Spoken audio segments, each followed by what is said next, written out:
Hello mga baby loves, kuyugi ko ninyo sa akong linis vlog.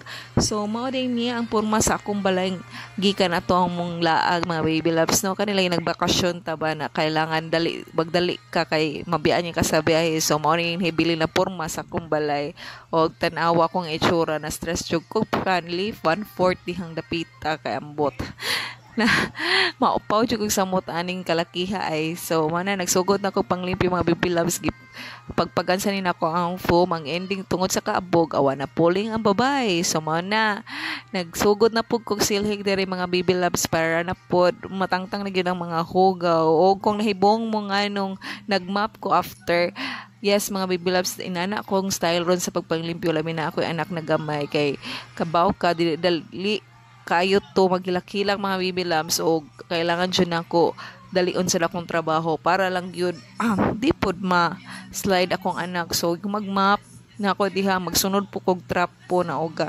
para pod maugag yun og dali.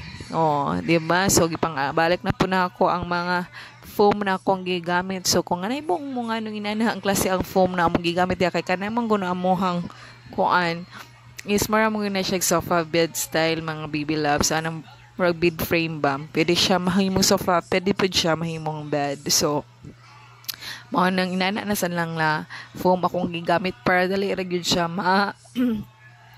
higda and pwede sa siya usbon o sofa. So, mao na nagmap na pud ko diri dapit sa akong mong higdaanan kay naman higdaanan diri dapit sa ubos. So, diha na mo gibutang ang higdaanan na mo. So ako na sanggi limpyuhan diha din gisaligan ako balik para mga tangtang jud tong mga nahibilin na kuan sa suok-suok. So pasensya din ninyo akong tingog darin dapita mga baby loves sa kay marag nagpagaw-pagaw na jud ko ay katulad na sana akong tutunlan.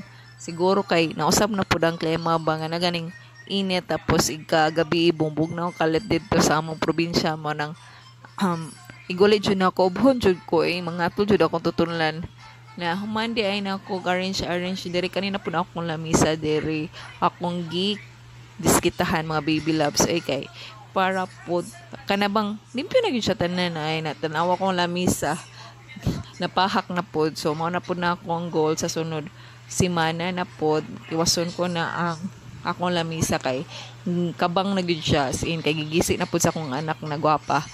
And after na ni mga baby loves gilimpyuhan na po na ko ang agapilang among ref in town para po limpyo na lang yun din rin napita kanira yung part sa cabinet na ko ang wala na ko pa na arrange kay namang gugkoy gipaabot po na product mga baby loves na i-try na ko. So wala yun na ko siya ilabti pa para makita na ko ang after sa product kung tinuod bago siyang effective. So what mao na pero to be honest kaning pagpalimpyo ng kuaning sa ref wala man kay ni hugaw kay di ba kung nakakita mo sa last video nako is nag-arrange po ko anitong datong nagkuan ko sa kong lamisa. So gamay rin na siya gabugod pero gapil na lang po nako kay nanajug ko kakuan kailangan kung pwede pa lang ikuan ako ang tibok balay para lang gyud malimpyo tanan giusap na nako og panglimpyuhan na akong suksok diha inana ko klase mag general cleaning jud nang kailangan mausab jud ang tibok balay.